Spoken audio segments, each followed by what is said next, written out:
Yeah,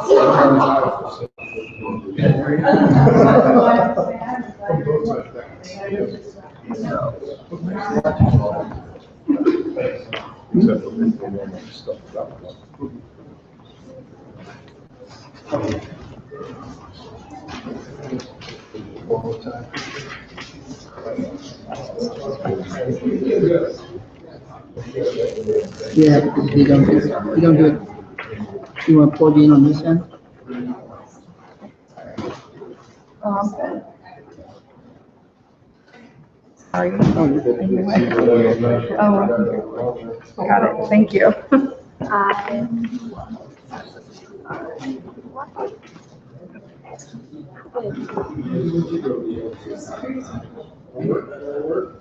Do you have everybody there? Or do you? What?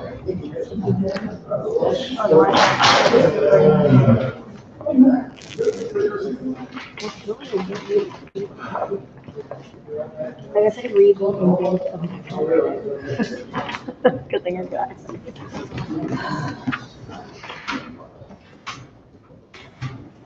I get a planner. Right now I have like all my stuff written on my computer, like this calendar. But I need something physically to look at. Like next week I'm switching morning live or something. Oh, yeah. So Wednesday. Yeah. And so like I could do that. I can screen the other so like 2 days ahead. Oh, yeah. Got it Wednesday morning. Like next week I'm gonna be here Tuesday instead of Monday, because I do morning live Tuesday morning instead of Learning go pretty bad. Wednesday morning. Yeah. I first got it around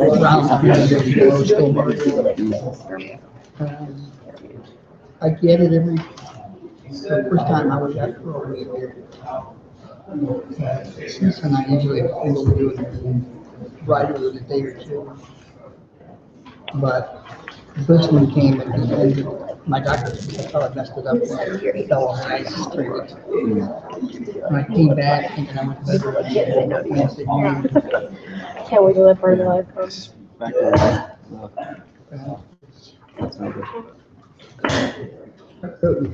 Wander around. Oh, that's nice. Where to go? Stop moving. Yeah, exactly. Not much you can do.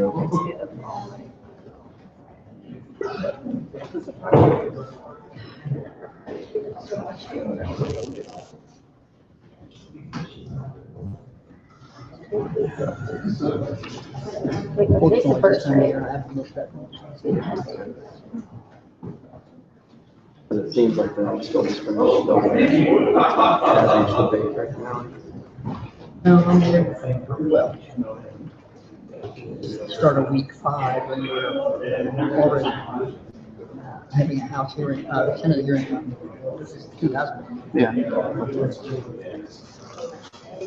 Interesting to see how they're doing that. Well, usually every year this kind of the voter ID bills kind of stall in the Senate. Why is that? Democrats. Really? Yeah, I have to talk to some people. I have to wait till I die.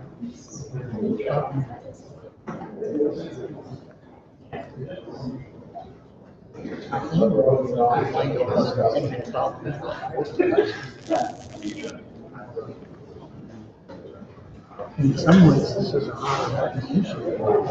Yeah, for sure.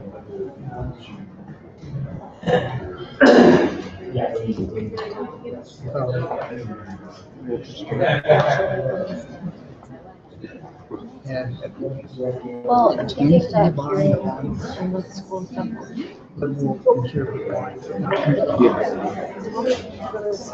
You said he wants to focus on it.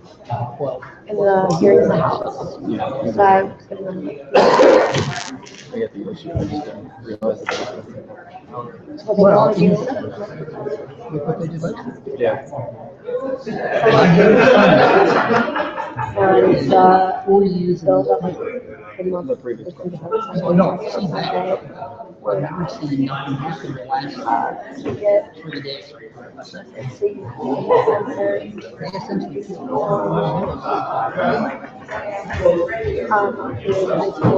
What is that? Mentioned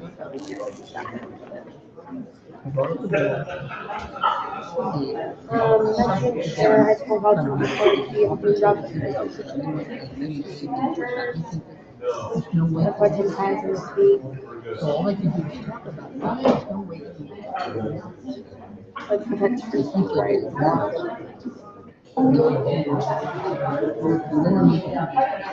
So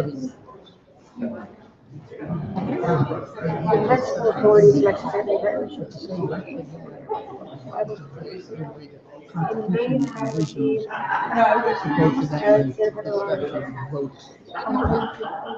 And like, I was saying, this is like, so are you saying if a teacher is like in paper or something like that, that they couldn't tell them, no, you can't post that, even if it's like an unfair choice, it's not fair. Like what if it doesn't have like journalistic integrity, why can't they tell them they can't post that? And then also, if they excluded situations where the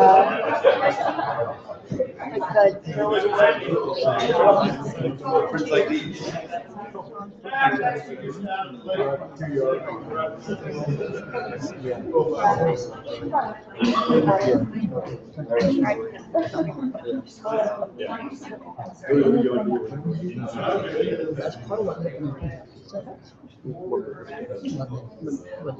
do not execute the they got sued. included material that was for part of the curriculum.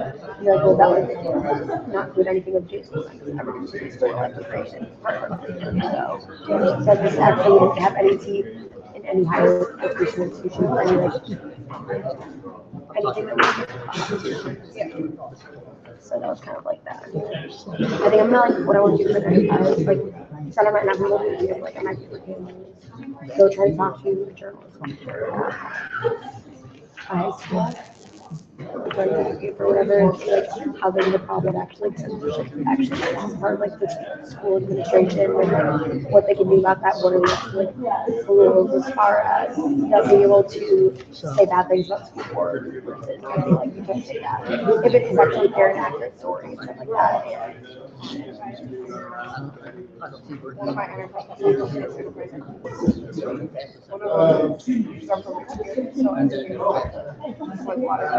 yeah, so I was going to do something on what, Which is where I get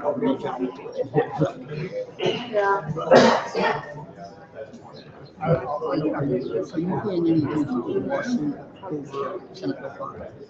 Hers is usually a little more She's like pretty mean on what you do for enterprise. We'll call the meeting for Finance, Governmental Organizations, and Election Committee to order. Roll call. Senators Wasson, Here. Cunningham, Hegeman, Kraus, Riddle, Sater, Wallingford, Wheeland, Ebony, Duke, here, Simpson. Okay, we have a quorum. Thank you all for being here. Nice crowd today. First up, yes, he is in here. Senator Munzlinger, Senate Bill 730. Welcome, sir.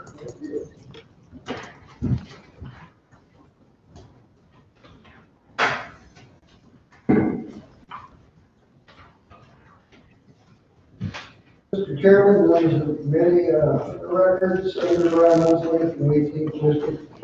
And the bill I have before you today is Senate Bill 730. It's a little smaller version than what I had last year. We've heard it back some, but it's something that I feel that we need to get done to make a lot of our elections comply with the law and to ease the burden on those county committees and other committees with local political party committee elections. Legislative district committees, it deals with those, it deals with the congressional, senatorial, and judicial district committee membership. Now, think about it. It's a little bit confusing, but I guess you passed this out. Yes, I think everybody has it. Okay. It kind of helps you understand What we want to do is put in precinct and ward. A lot of those elections in the counties are done on precinct and ward, but they're not in statutes. So we're adding them in. Also, in section 115.617, this is an ask for you as the committee to remove the becomes disabled in that section. I don't think we need those words in there. It's a little bad. We delete those two words, I believe the rest of that section is still covers that. When you look at what we're doing, the current law in the bill in 730, it changes the way those committees are set up to make it easier. And if you look back further on page 3 and 4, you've got the calendars. I know my time is very valuable to me, and I believe it is for everybody that serves on one of these committees. And if we change the structure and the calendar to allow them to meet, they have a week to set up a meeting, or if you have in counties such as Boone, where you have everything within that one county, you could actually do, let's see here, the legislative,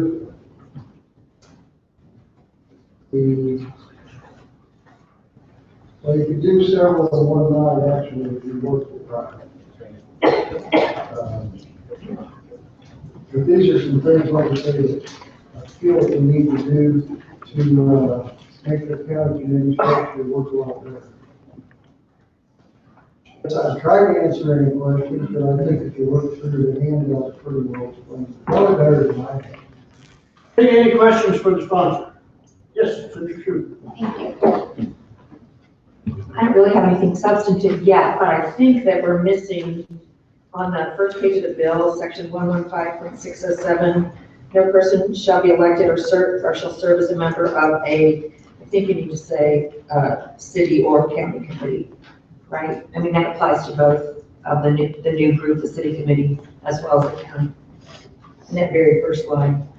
I can go over it with you later if you want. Okay, that's already better. Yeah, okay. I don't want to forget to tell you. Any other questions for the sponsor? You got any witnesses? I believe I do. Okay, anyone willing to testify for Senate Bill 730? Please step forward. Good afternoon, Senator. My name is Ron Fitzwater. I'm testifying as an individual. Just thanks, Senator, for working on this legislation. My other role, some of the things I get involved with, I've had the opportunity to represent the county, trying to pull through some of these issues. It doesn't happen all the time, but there are situations where someone may be in a precinct that's split. It gives a lot of confusion within the election cycle. So the clarification of that piece will be very helpful on both sides, the Republicans and the Democrats. So basically what we're saying here, and I think this has happened in my area before, if, let's say, something happened to me and my people were voting down there for who's going to replace me, somebody that their county, maybe a piece of their county might be in my district, but they are not, and their precinct would not be able to vote. Is that Yeah, they correct? technically would not vote for you, but they would have the opportunity in that situation to kind of vote on who would get in that slot. So just clean it up, I think it keeps it fair. Yeah. for Makes it a little clearer. The second piece that the Senator indicated is just giving some flexibility to be able to hold some of the meetings on the same night. For example, you have the judicial meeting, essentially the same people in the same room, but by law, you have to come back to different. Yeah, quite often they are the same members. Right, so it just gives the flexibility to do it. You still have to open and close the meeting, do everything appropriate, but it just gives you the ability to have post and the rest of the things like that. So I support the change. I think will be beneficial to Right. Any questions? Witness. Thank you. Please fill out a witness form. All witnesses, remember to fill out a witness form. Mr. Chairman, Mark Rhodes on behalf of the county court selection. If there's anything that clarifies the process, makes it easier, puts a calendar in place, we're all good. Okay, any questions from the witness? Thank you, sir. Anyone else testify in favor of Senate Bill 730? Anyone to testify against Senate Bill 730? Anyone to testify for informational purposes only on Senate Bill 730? That will close the hearing on Senate Bill 730. Thank you, Senator Munzlinger. Thank you, Mr. Chairman. Much quicker hearing on this bill than last year. You're getting better. You really are.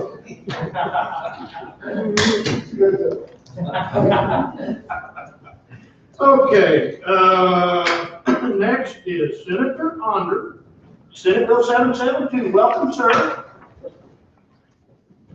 Thank you, Mr. Chairman, and I'm glad I was able to take myself out of the snow to be here today.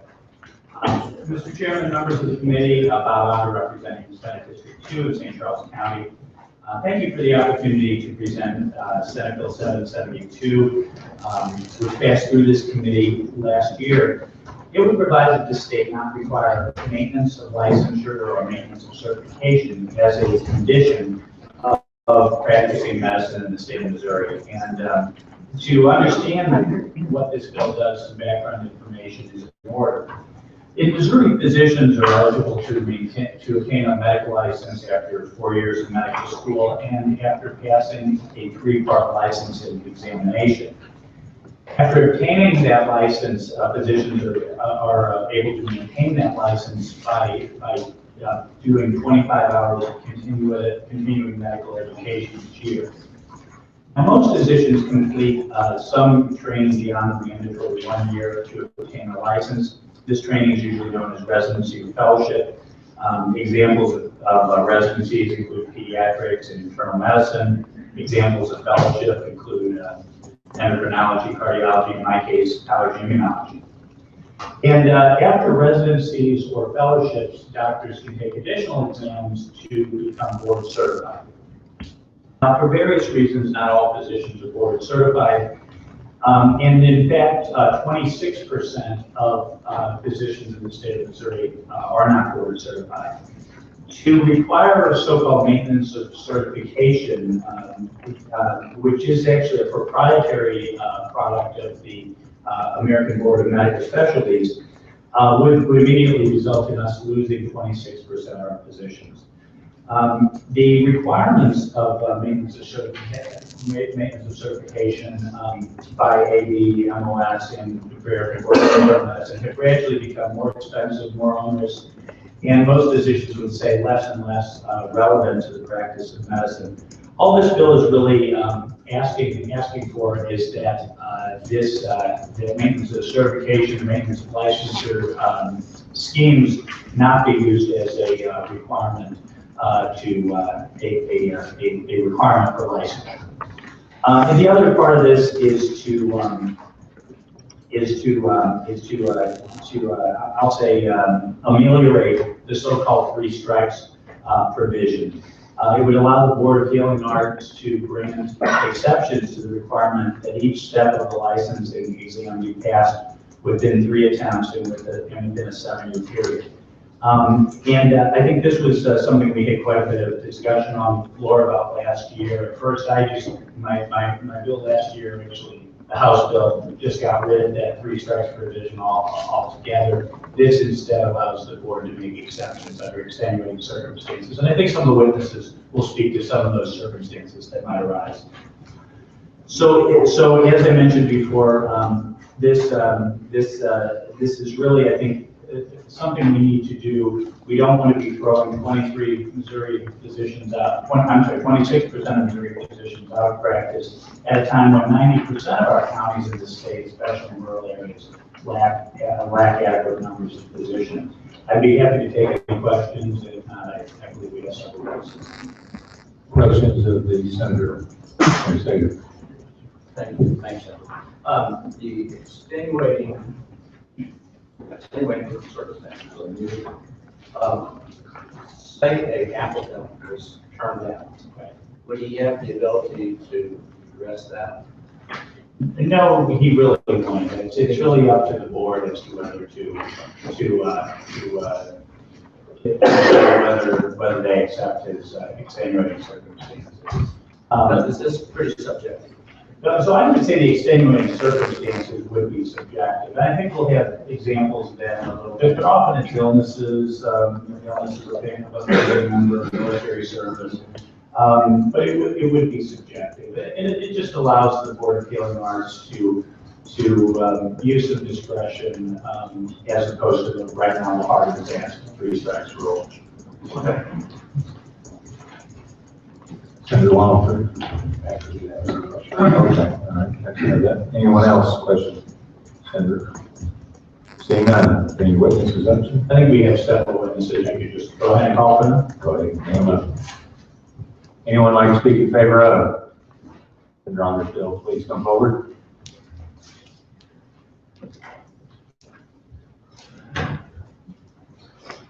Mr. Chairman, many members, thank you for this opportunity to speak to you today in favor of Bill 772.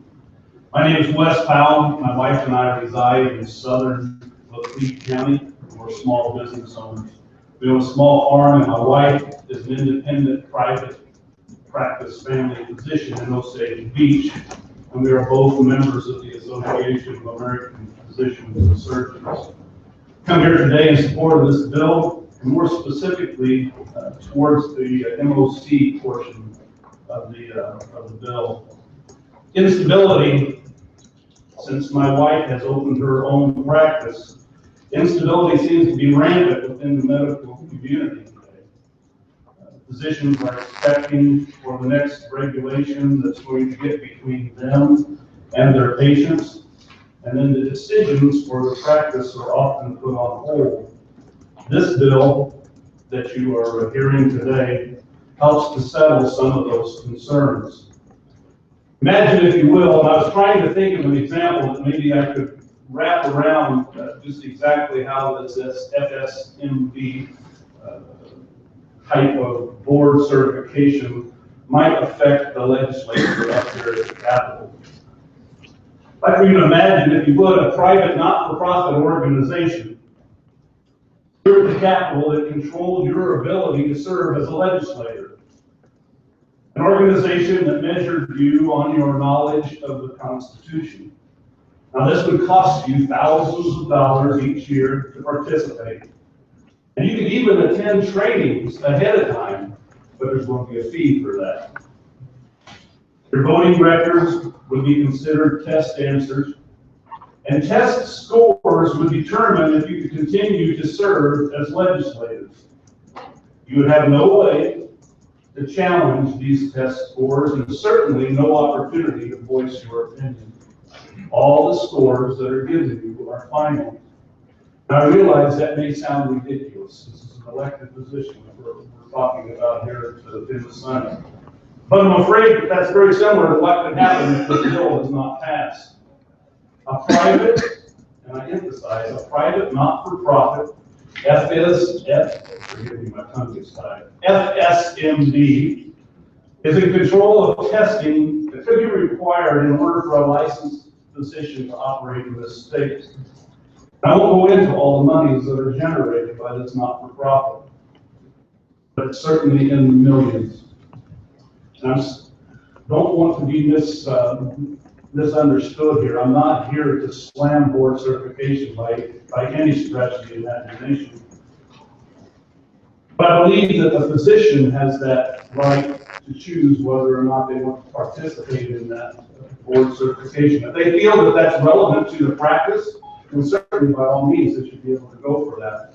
But tying board certification tests such that it is any sort of physician licensure, I think would be detrimental to the physicians all across the state. The standards already in place, as I explained to you already. And I believe those standards through the CMEs and the practices that are established are sufficient. I hope that you will move this bill forward. Thank you. Thank you. Any questions for the witness? Okay, please fill out a witness form. Thank you. Okay, anyone else to testify in favor of Senate Bill 772?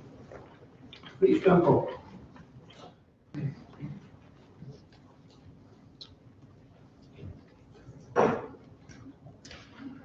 Thank you. I'm Dr. Helen Galhot. I practice medicine in Cunningham, Missouri, and I've done so since 2008 when I finished my residency training.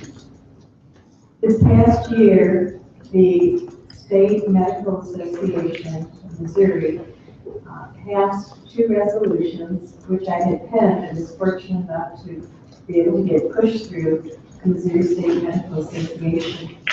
And those 2 resolutions specifically addressed 1, maintenance of licensure, and 2, maintenance of certification, which is what we're talking about today. So I'd like to ask permission, if you would, I would be able to read the resolved parts of the 2 resolutions. Is it not too terribly long? No, sir. Okay, go right ahead. Thank you so much. First is the resolution against the maintenance of certification. Resolved that Missouri State Medical Association opposes mandatory maintenance of certification and encourage physicians to strive constantly to improve their care of patients by means they find most effective. The Missouri State Medical Association, MSMA, acknowledges that the certification requirements within the maintenance of certification process are costly, time-intensive, and result in significant disruptions to the availability of physicians for patient care. MSMA acknowledges and affirms the professionalism of individual physicians to self-determine the best means and methods for maintenance of their knowledge and skills, and MSMA would communicate to the AMA and AMA Medical Specialties, ABMS, which is another kind of examples of disproportional fees, onerous time requirements, and unnecessary fragmentation of commonly recognized specialties. And lastly, the copy of this resolution be submitted to the AMA House of Delegates. So that's regarding certification. And now certification is going to be tied to state medical licensure. Regarding maintenance of licensure, the Missouri State Medical Association passed these 3 resolves. Resolved that MSMA insists that the lack of specialty board certification does not restrict the ability of the physician to practice medicine in Missouri, and MSMA opposes any efforts by the Missouri Board of Registration of Healing Arts to require that the Federation of State Medical Boards maintenance licensure program as a condition of medical licensure. And lastly, the copy of this resolution is transmitted to the AMA House of Delegates for its consideration. I'm as an individual practicing physician in the state of Missouri and a member of the MSMA myself, as well as the American Association of Physicians and Surgeons. Thank you so much for your time and consideration. Thank you. Any questions for this witness? Yes, Senator. Actually, it's for the sponsor of the bill here. And I apologize, I showed up late, I was detained. My impression of this bill is number 1 for application, correct? Yeah, for application for initial license. For initial licensure. The MOC part that Dr. Gilhot was just testifying on, and then there was the initial licensure, so-called 3 strikes part of it. Right, okay, so I'm going to touch on both of them. Sure. But on the 3 strikes part, Right. I didn't hear what's so bad about the 3 strikes, okay? So yeah, the question, yeah. So that at present, there is the requirement that all 3 parts of the exam be passed within 3 attempts within 7 years. It's not just the 3 strikes part, sometimes it's the 7 years part. And usually it's something got in the way of completing. And I'll tell you what part it usually is. Part 1 is right after 2nd year of med school. It's about very basic science stuff. 2 and 3 are more clinically accurate. So you get a few years away from that basic science stuff, and it's very difficult to pass. I guarantee I couldn't pass it today. Right. I couldn't pass the bar. Even though I passed it when I was 25 or something. That was a long time ago. A long time ago. So So it's usually because there's some sort of disruption in their training, or they were going to take it and then a child got sick, they got sick themselves. In fact, a good friend and classmate of mine during that school got Hodgkin's lymphoma. His training was interrupted in a couple of years. That's why. So anyway, that's usually what's going on with the 3 strikes and 7-year requirement. And in fact, with a lot of these positions actually want to practice in Missouri because of family reasons or whatever. So they leave, go to another state, practice their law, get licensed there, and then come back and then get their license for reciprocity. So it's just a sort of an anachronism of our law that just I think make things better for a handful of folks. And again, I don't get rid of 3 strikes altogether. The board has to find that there is extenuating circumstances. Then we go on to the maintenance. Yeah.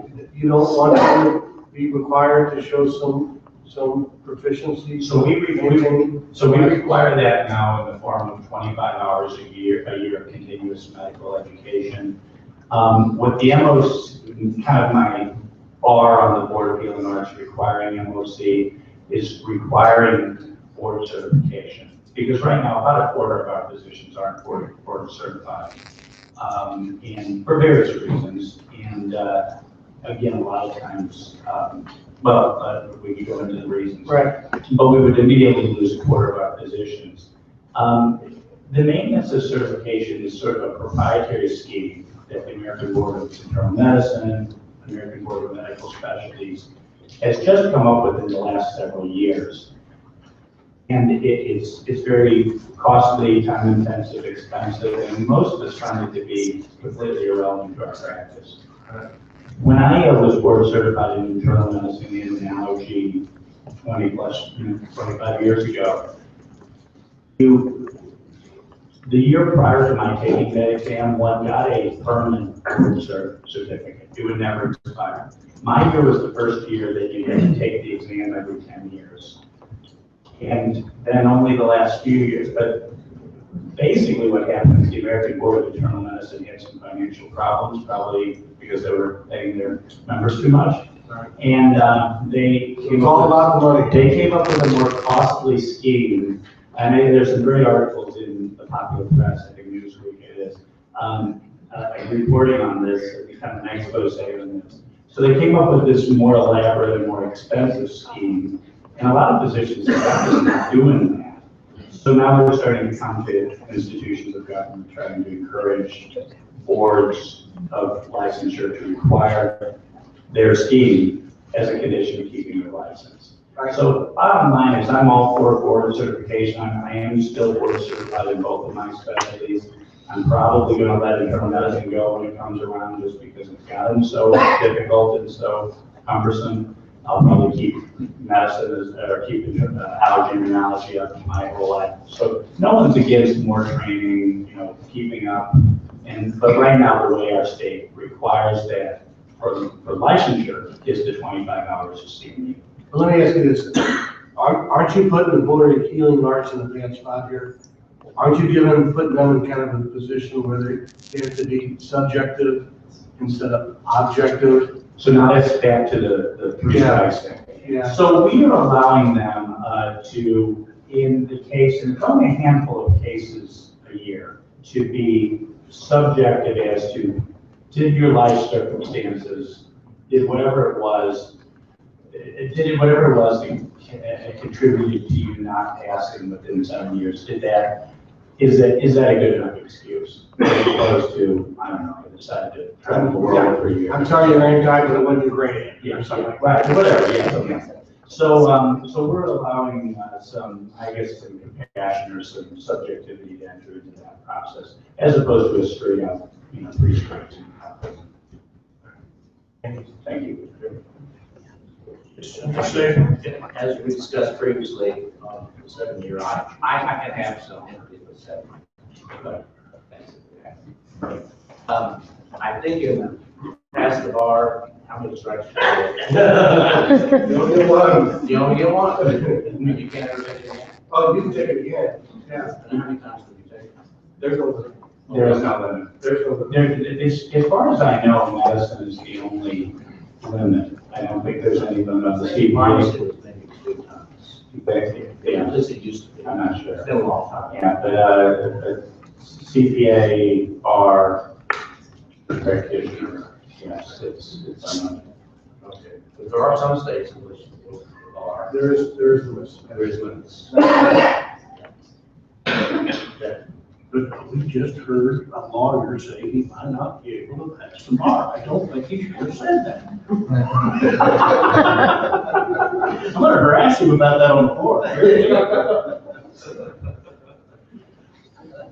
Any other questions for the witness? All right, thank you very much. Anyone else to testify in favor of Senate Bill 772?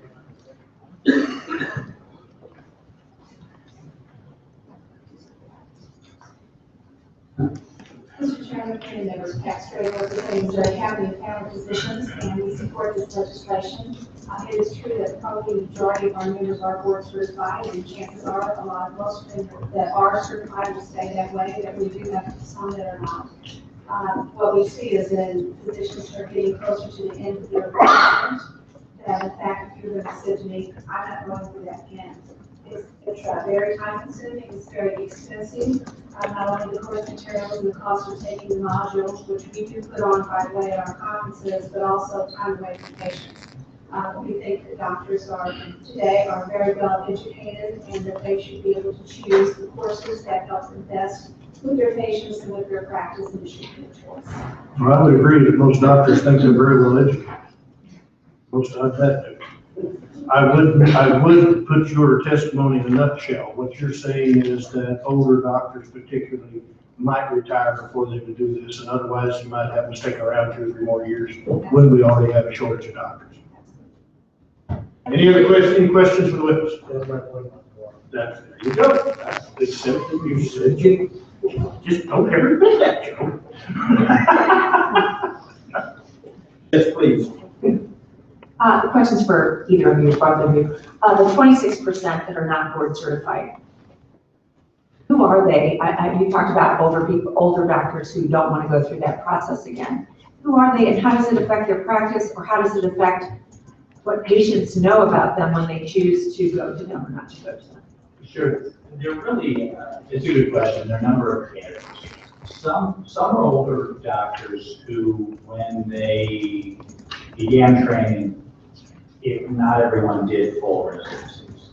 So if you go back even farther, a lot of the physicians who took care of us as we were growing up, I'll just speak for me, 54. A lot did 1 year of internship after medical school, and that was it. And that doesn't entitle you to any kind of board certification.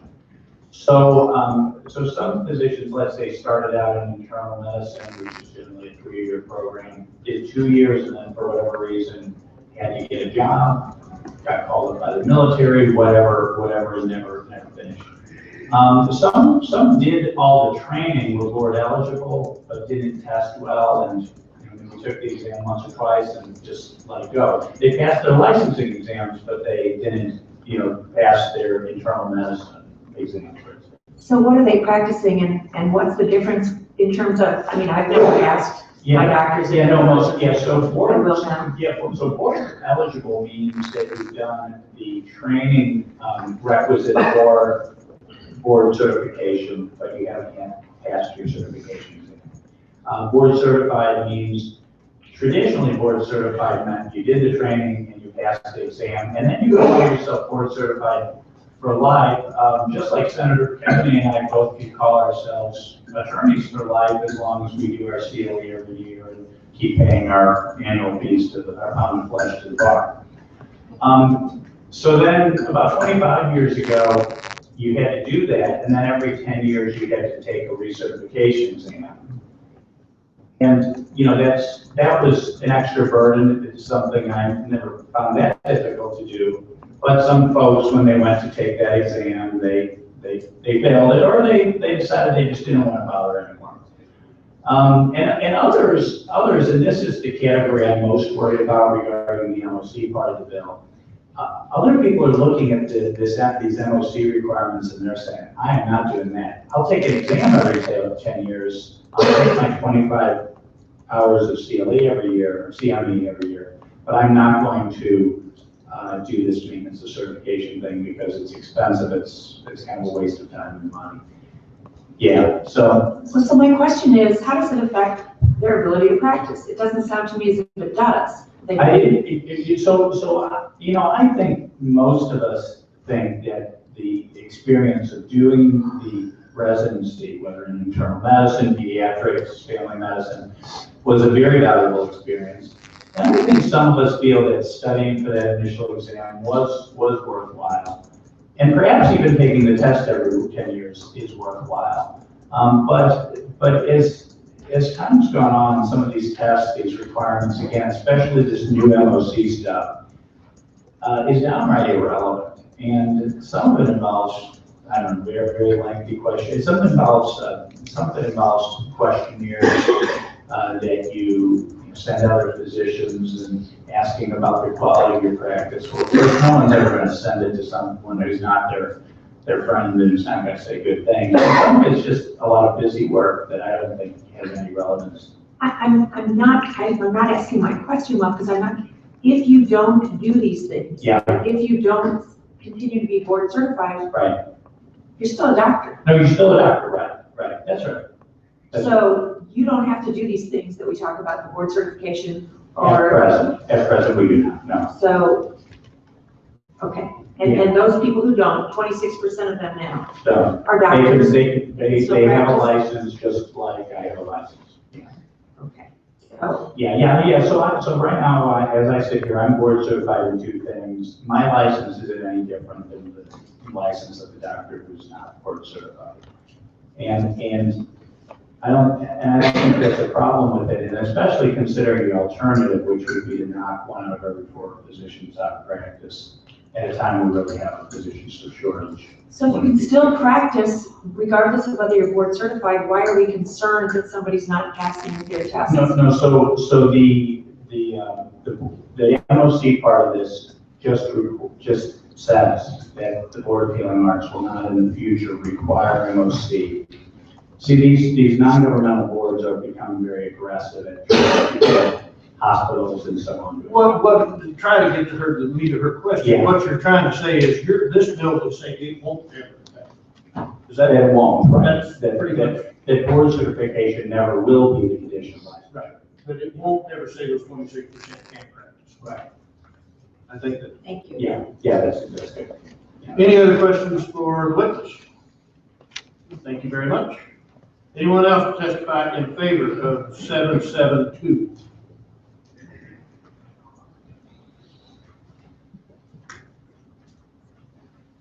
Mr. Chairman, members of the committee, Kenny Jackson from Missouri State Medical Association. I won't reiterate what you said, but I'll be happy to answer any questions.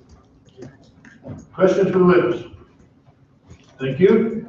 I will remind the committee that this was one final vote away on the floor.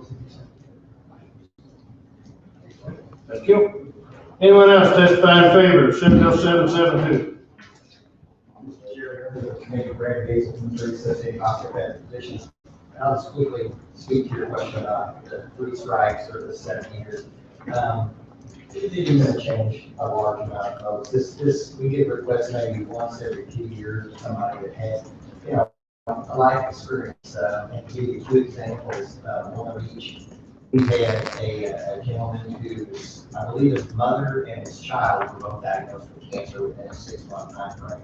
And as you can imagine, it's quite stressful for a medic, and he failed one portion of the course 3 times. So it eliminated him the opportunity to be licensed. The other instance was where a couple was married. He was a physician. She was getting ready to take her board. She became pregnant, and they had a child, and she stayed home with the child. And when she was ready to start studying, she became expecting again. And before you know it, the 7-year time frame had elapsed that she was unaware of, and it, eliminated her from the hospital. So, by all means, this isn't something that you're going to get, 100 physicians a year. You may be talking less than a handful. And to say this politically correct, we have submitted this legislation to the executive director of the Board of Healing Arts to make sure it's definitely or to make sure there was something that wasn't offensive and they were fine. Okay, any questions for the witness? Thank you. Anyone else? Please come forward.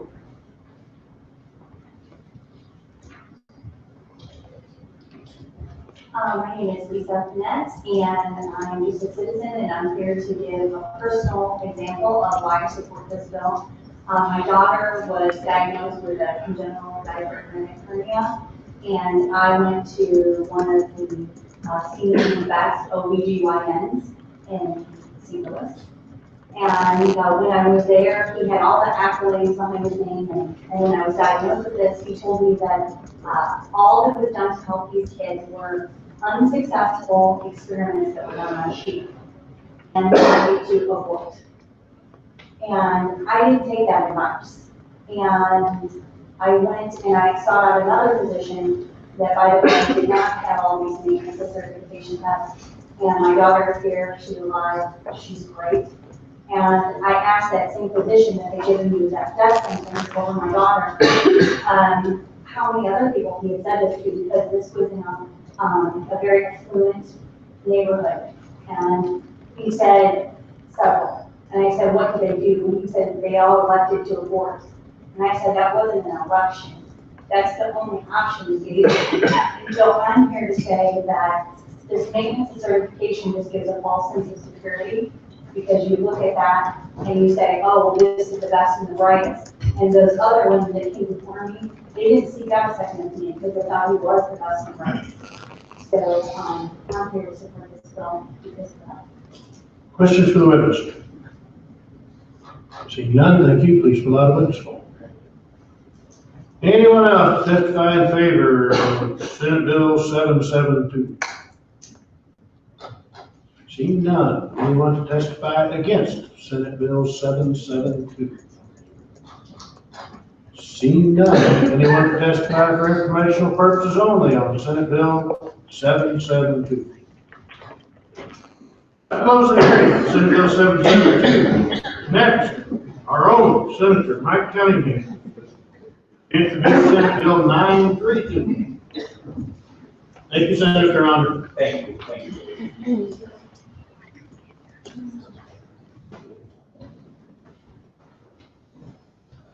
You have the floor, my friend. Members, Senate Bill 932 simplifies some paperwork, does away with paperwork basically. Currently, credit unions have to send out account verification once a year, and so you will notice in paper or in mail says that you have a balance of $832.52. If you agree with this, throw it in the trash. If you don't agree with this, please fill out the contact the secretary. Federal law only requires this to be done every 2 years. State law currently requires it to be done every year. This would put us in the same manner as federal law. So it just simplifies the notification of the account balances, whether it be a loan or a check. Got a question. I get these things, do banks have to do this? Because I get them from my bank. I don't know how often banks have to do it. In business, you do get a lot. When I was in business, I got lots of different, whenever they were being audited, you get a kind of notice from the auditor, you know. I wonder how much trouble it causes them when you don't fill them out, because I don't. Well, they just presume that the account balance is correct. Okay. You're only asked. But your bill only addresses credit unions, is that correct? It's credit unions. But this saves them quite a little bit of money. There's never been a credit union, there's been consolidations, but there's never been one. And you're changing it to what? Every other year. Every other year. Yeah. Why would we not do the same thing for banks we would do for credit unions? I have to ask the bankers that, Mr. Chairman. Because I know I get them. I don't know if I get them every 2 years or get them, it seems to me like I get them quite often. Maybe not. When you deal with various businesses, you will get. I get them all the time. Here's what we show you your account, or here's what we show you your loan, do you agree? Probably, I think it's multi-millionaires get it. Okay, all right. I asked for that. I'll ask the bank. Any questions for the sponsor? All right, seeing none, we look like we have a witness. You have a witness. You're going to explain to me why banks Well, I'll do my best, Mr. Chairman. Mike Under, representing Missouri Credit Union Association. I think the last time the statute was updated was around in the early 80s, so I think we can all understand how many technology changes we've seen in the access we have to our bank and credit union accounts readily available to us now. So we do support getting on parity with the federal. Right now, we're doing 100% verification every year, and then next year, a statistical sampling of verification. So federal will allow us to do either a 100% verification or statistical sampling during 1 year, and you skip a year, and every other year you would be on that time frame. I don't know that I see anyone here from the department, but I would kind of think the department would like this. I mean, surely would be less work on them too. If they don't. We have met with our regulator, they don't have any problems with this. I would think so. I mean, be less work for them too. And I'll check, Mr. Chairman. I was not aware. I don't believe the banks are under the same requirements. Maybe they do it on their own. Maybe it's just because they don't trust me. But I'll check with them and let you know. But we do support passing the plan here too. All right. Any questions for the witness? Thank you, sir. Thank you. Anyone else testify in favor of Senator Cunningham's fantastic bill, Senate Bill 932? Seeing none, anyone to testify against Senate Bill 932? Seeing none, anyone to testify for informational purposes only on Senate Bill 970 or 932? That would close the hearing on Senate Bill 932. Next, I'm going to do the same way we did the Senate bill, basically because I don't want to waste a lot of time. We're going to do House Bill 1631 and HJR 53 at the same time.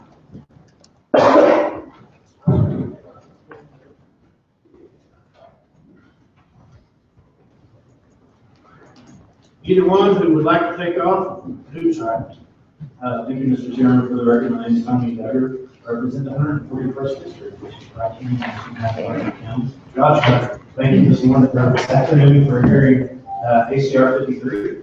HCR 53 is a constitutional amendment that the local voters pass the amendment to allow the requirement of the photo ID. I know that you've already heard this constitutional amendment, so basically I would like to get into the difference. That's what I would refer you to. My amendment and, or my HJR and the senators. Basically, mine eliminates the two words in person that was on the first line of the bill. So I'm taking out in person so that it says that the person seeking to vote in public elections may be required by the law to identify as a elected.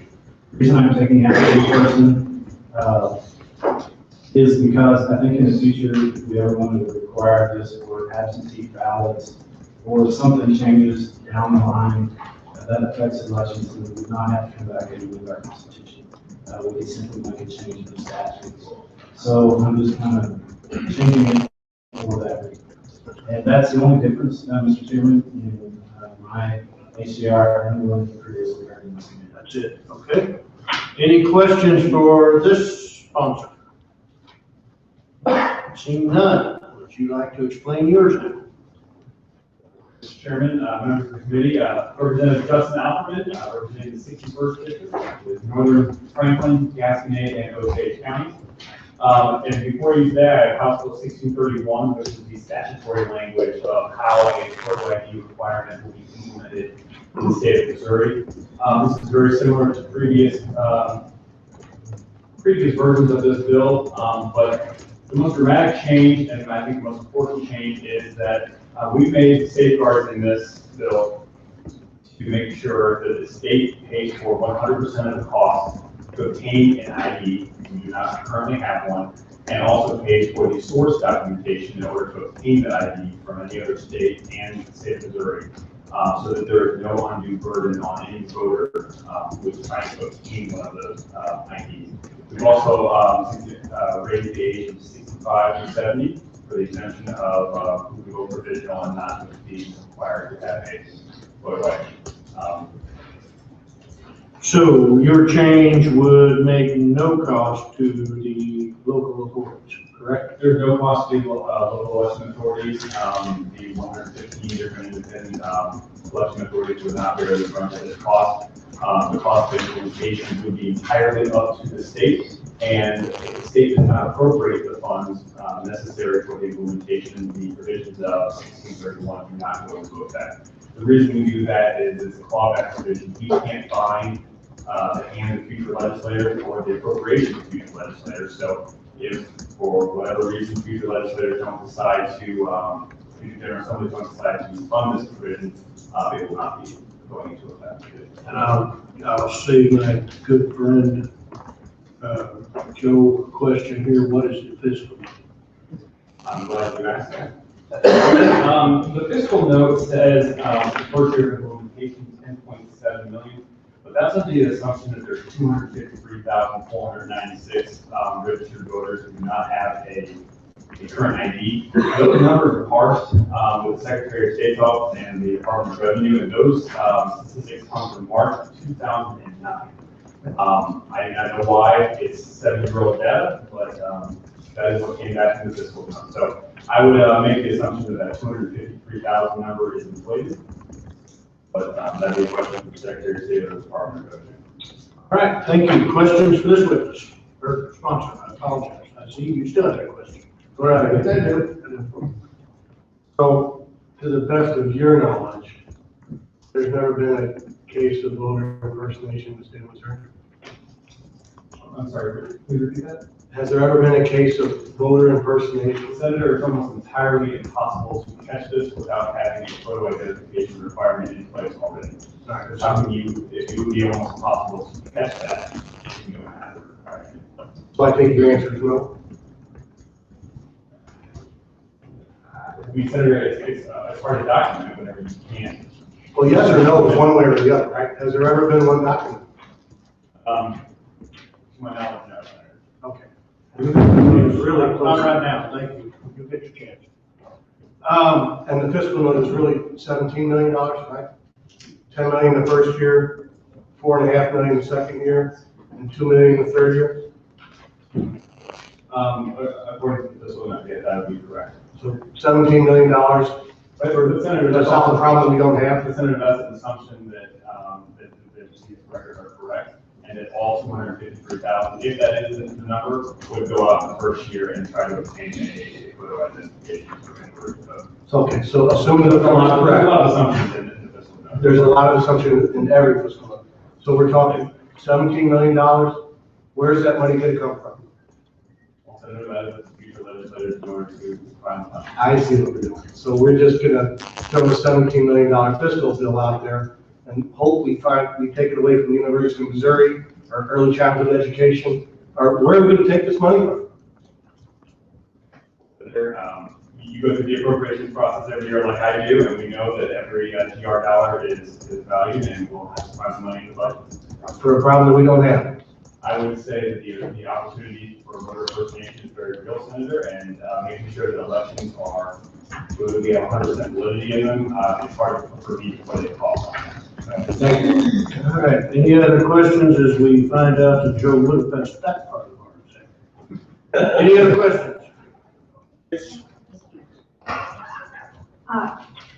Representative, I have a question for you on your bill on page 2, section 2 that you've added. It states that if there is no appropriation of state funds, then election authorities shall not enforce the photo identification requirements of this section. What does that mean, no appropriation? Does that mean if $50 is put in, that's an appropriation?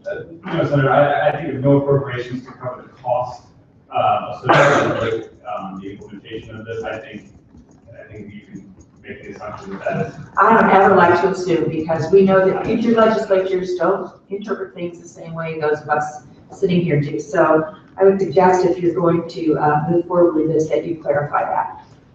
Thank you. Mr. Krause, thank you. You may have comment.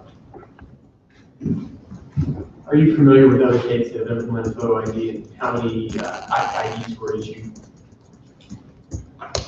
I am familiar with the city of Indiana, and I remember it being extremely low number the first year of implementation, and other states have never quite, I don't believe any other state has had anywhere near 100 or 200,000 like this one. I believe that Indiana was less than 1,000, am I correct?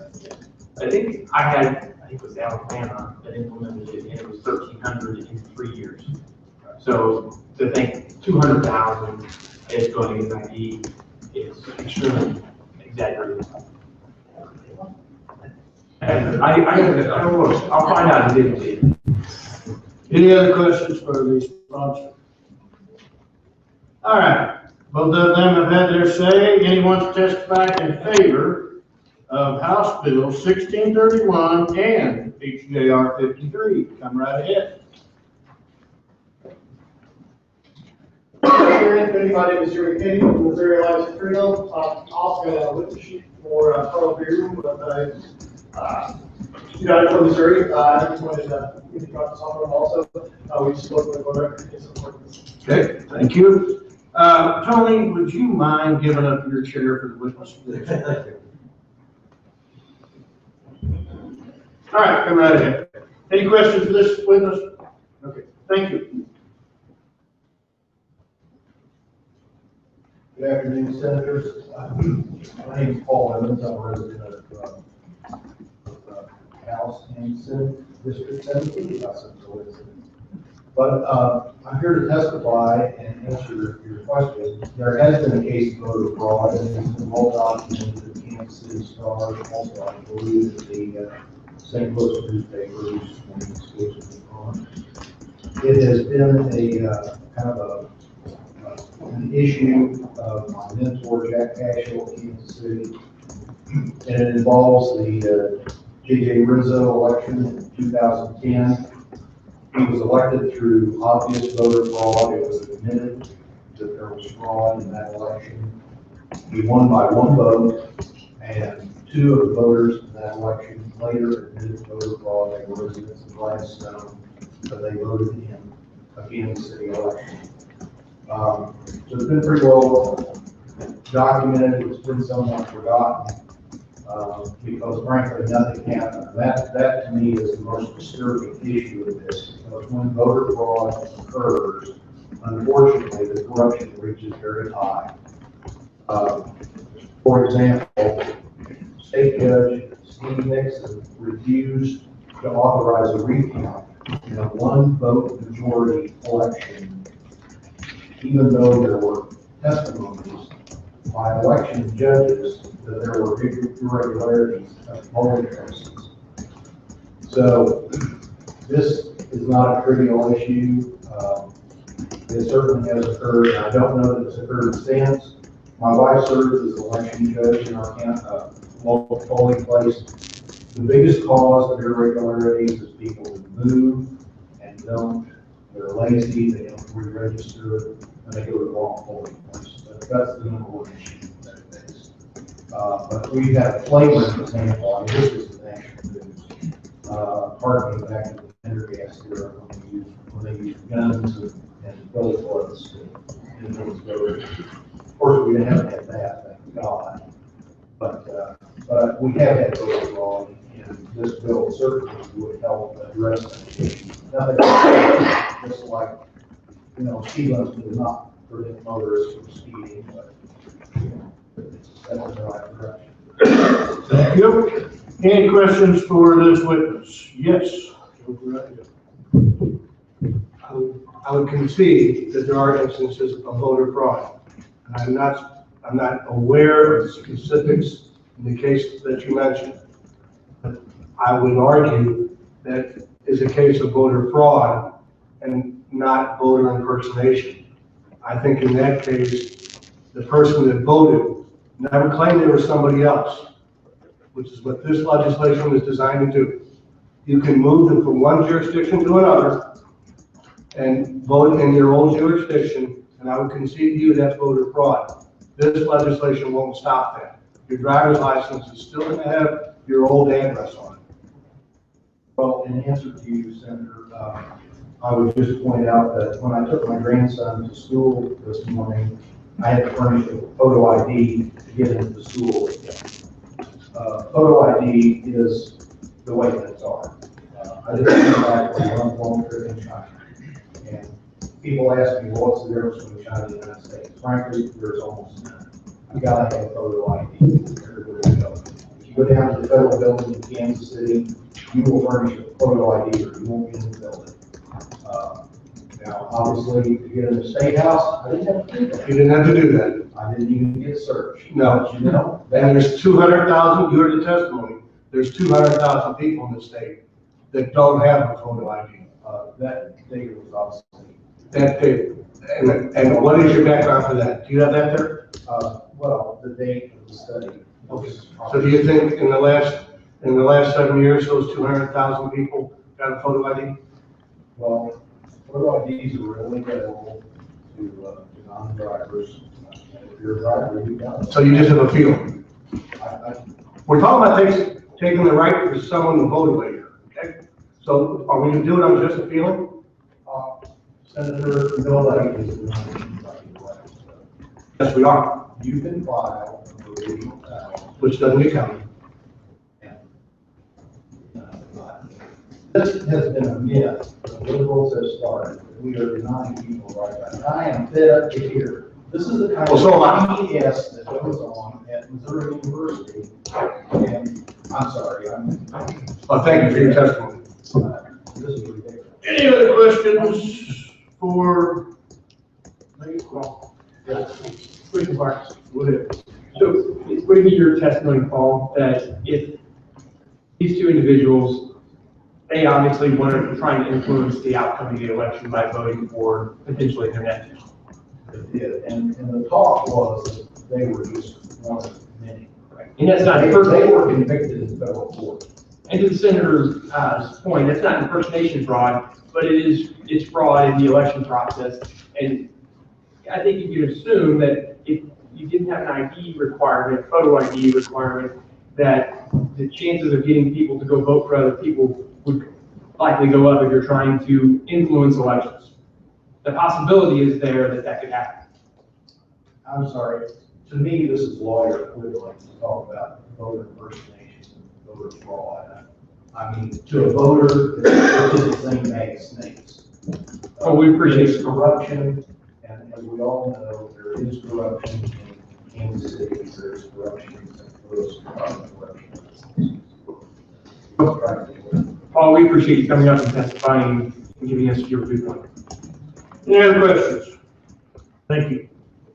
Anyone else testify in favor of House Bill 1631 and HJR 53?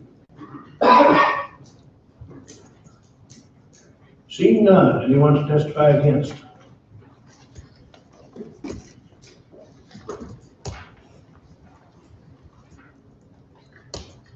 Picture time, Russo.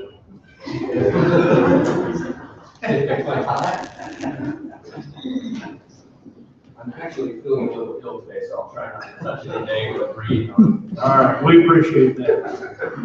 John Scott from the Secretary of State's office. You know, the office, the Secretary of State's office can't support any legislation that disenfranchise a single eligible Missouri voter. It's kind of the same testimony that everyone would consider drafting legislation ago.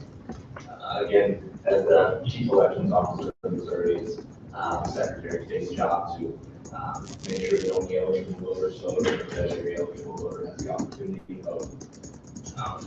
That being said, again, I'll remind the committee what it's being asked to do. It's being asked to weaken our existing voter right provisions in the Constitution in order to pave the way for arguably the most strict form of voter ID legislation in the nation. By forcing eligible voters, many of whom have been voting for years or decades, to go down the pathway of the provisional ballot, it puts their votes at risk, and the legislation just doesn't go far enough in terms of protecting those voters. And it's the reason that we can't support the legislation. Anything that disenfranchises single eligible Missouri voter. There's been some talk about fiscal notes and some of the numbers that we arrived at. happy to answer any questions related to that. The numbers that are from our office that are just going on from 2009, from 2013 to 2014. I think that the references in just one of the 2009 numbers came from the Department of Revenue. And then I'm happy to go into big more detail about some of the groups that might be impacted by the legislation, but Okay, thank you. Any questions for this witness? Yes, Mr. Kraus.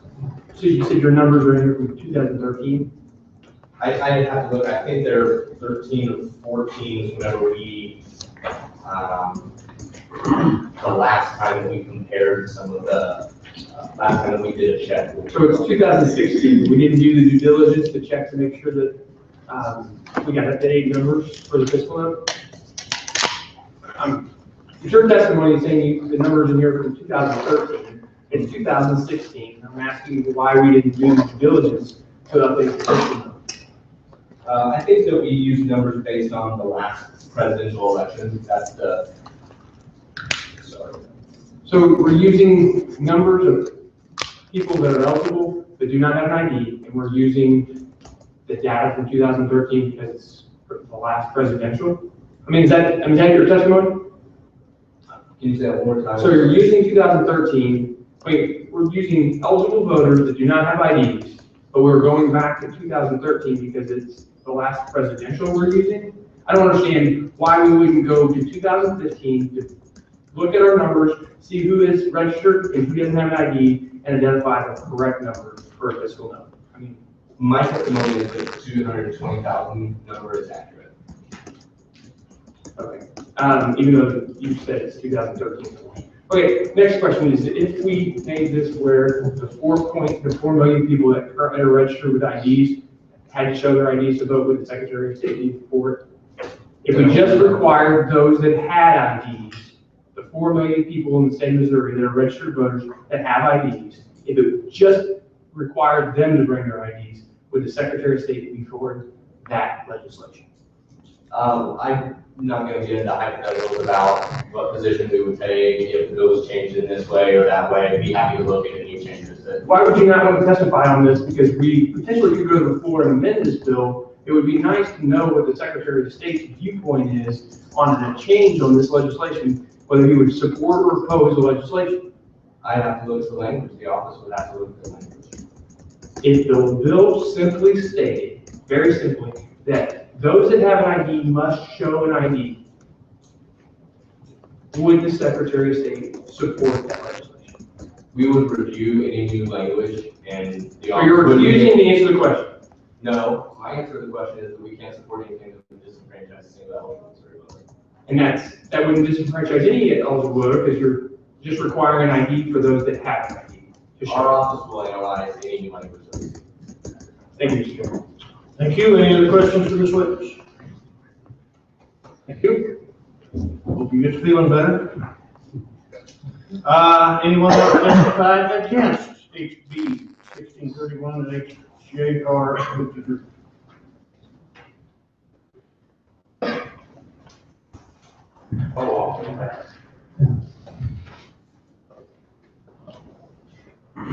Mr. Chairman, members of the committee, my name is Jay Hardenbrook. I'm representing AARP. We are a social change organization with just over 760,000 members in the state of Missouri. So I don't think anyone here would be surprised to hear that our members care very much about voting. And it's incredibly important to them that they be allowed to vote. I think that I'll just break it down to something very simple, which is the harm caused by this bill is so much greater than the imagined good that it could potentially do. I know people. We have volunteers. We talk to people all the day. We talk every day. We have members who do not have IDs on the approved list. Now, if 10 years ago, when I first started working to oppose this bill, we would have started trying to get those people photo IDs on this approved list, maybe we would be someplace now where we could actually start talking about this, but we haven't done anything. We actually have a significant number of members. In fact, I got sort of emotional in the House last year.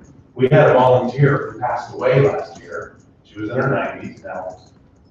granted, it's a hard date on this, it doesn't say 70 years old, let's be clear, it's a hard date. So people will continue to age. She would have been exempted, allowed to go and do a provisional ballot if her signature hasn't changed significantly since she registered to vote, which I'm pretty sure it has when she was 95 years old. But she didn't need to. She didn't need to cash checks. She lived in an assisted living facility, still volunteered for us. She was our longest serving volunteer. Her entire family had passed away. Her twin sister, her son, her husband had all passed away. Her son's best friend, when her son passed away, he asked him, would you take care of my mom after I died? And he did. He would come pick her up every day, he would take her places. She didn't need to have a driver's license. She didn't need to have a photo ID for what she did every day. So you're saying that 95-year-old woman should have to go and stand in line at the DMV, and I know that it's not a big deal in some places where we all go to get our driver's licenses, but it is a problem in some places. I've had to stand in line for a significant period of time to deal with the DMV and then come back when I didn't have the right information. So you can imagine that for people aging and continuing to age, that this is going to be a significant problem as the years progress. So I would urge you, first of all, to not think of just the people you know. Think of people that are outside of your sphere that will have difficulty voting in this bill. And it's still their constitutional right to have a say in their democracy. And then I will say, try to think of all of those weird scenarios where they might not be able to have that happen. What if they lose their one approved ID that they have that day? What if their license is expired that day and they can't go get another one in 3 days? You're just setting up a lot of situations where a lot of people will not have that opportunity to vote or have to have their vote counted. And it could be a significant one. Okay, thank you. Yes, you may. So AARP deals with the older generation in mind, correct? The 50+ population. Yes, and I get things in the mail from them all the time, Yes. asking for money. So since that organization deals with the senior population, wouldn't it be prudent for them to make sure that their members have everything that they need to be able to function and live normally? I mean, that'd be a great thing to do. We do try to make sure that they have everything that they need to function. Well, in most scenarios, even at a hospital or a clinic or a doctor's office, you have to both show a photo ID. And I would say most senior citizens end up going to the doctor at some point. I don't believe you have to show a photo ID. Well, and the ones that I've been to recently, they ask for my insurance card and my photo ID, and they take a picture of me when I go in. So I think AARP needs to give it the time. Thank you. Any other questions from witness? Thank you. Thank you for your time, Mr. Jones. Anyone else testify against HB 1631 HJR 53?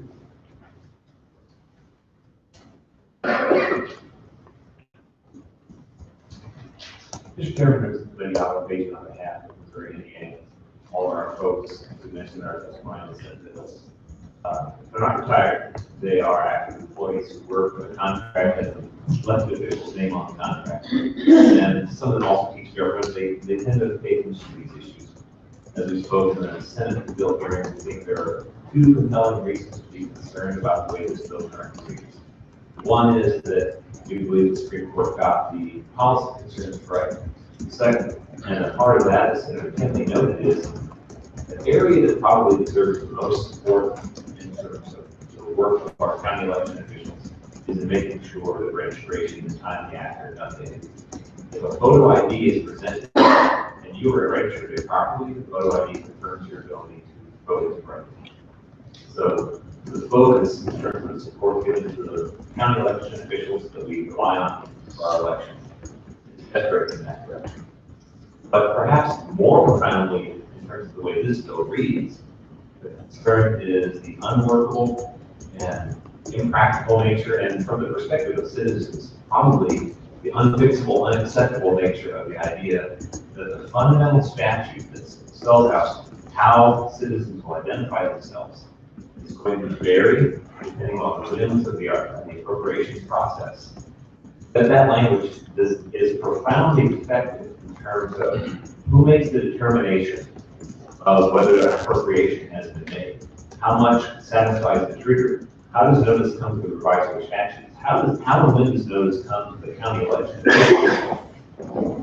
Maybe even more profoundly than that, the bill does not spell out what that law then reads. It's a very nebulous self-reference about the photo identification provisions of this section.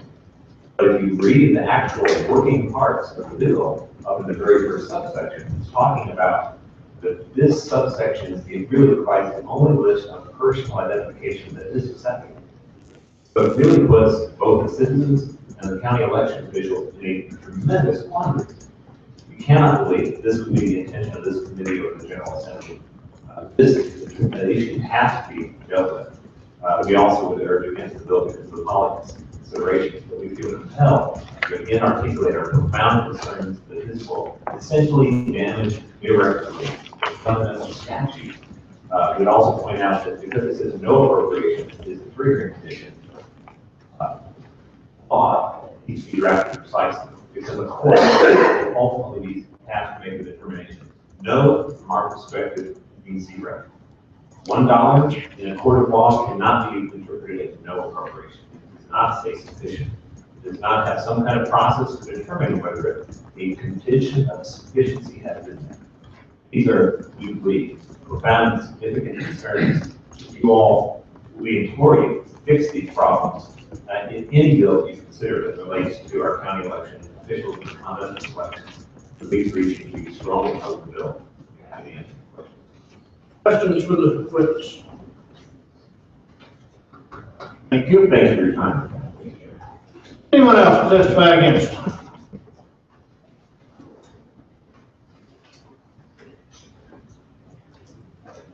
Mr. Chairman, my name is Michael White.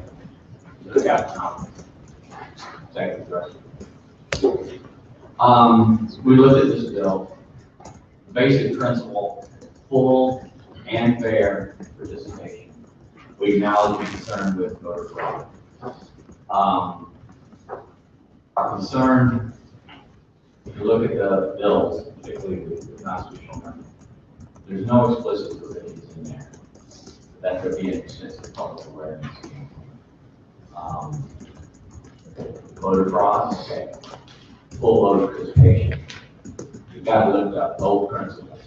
They ought to both be very explicit in not only the statute, but in the constitutional amendment. Back in the day, we just had broad general language in constitutional amendments.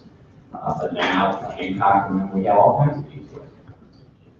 If you're going to proceed with this, we would recommend that you make sure that there's voter awareness. It ought to state explicitly that a non-driver's license ID will be provided for free. Those are the kind of things that need to be explicitly laid out. It's not just a matter of doing it because it's the right thing, but it's also a matter of perception. I mean, perceptions do matter. We're talking about ethics reform. We don't want to give the impression that we're trying to deny people the ability to vote. One way to demonstrate that is to be really serious about some of the provisions you lay out there on voter awareness and free ID, and just to make it very clear, put it in the amendment as well as the statute. Even the statute doesn't give you the kind of detail I think it needs to get into. So that would be our approach. We are going to move forward with this, uphold voter fraud, trying to prevent that, but also uphold the idea of fair voter participation, balance those two principles in the legislature. Okay, thank you. Questions for the witness? Thank you very much. Anyone else testify against?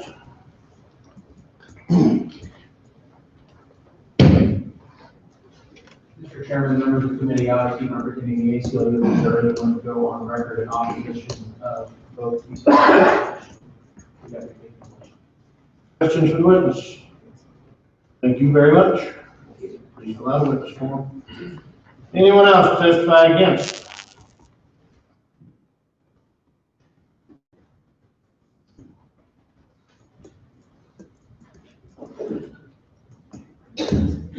Good afternoon, Mr. Chairman.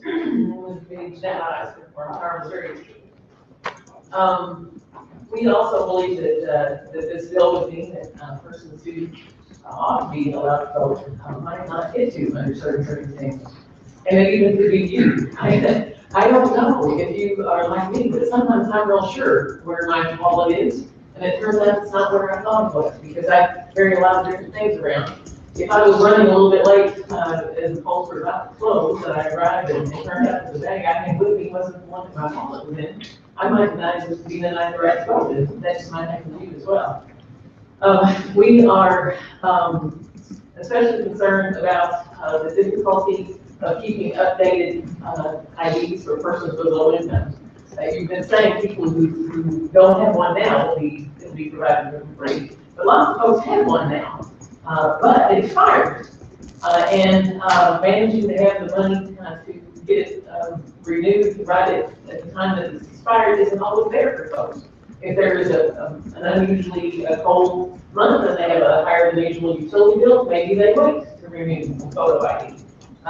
Sometimes people have to think about how to sequence stuff when they're really low income.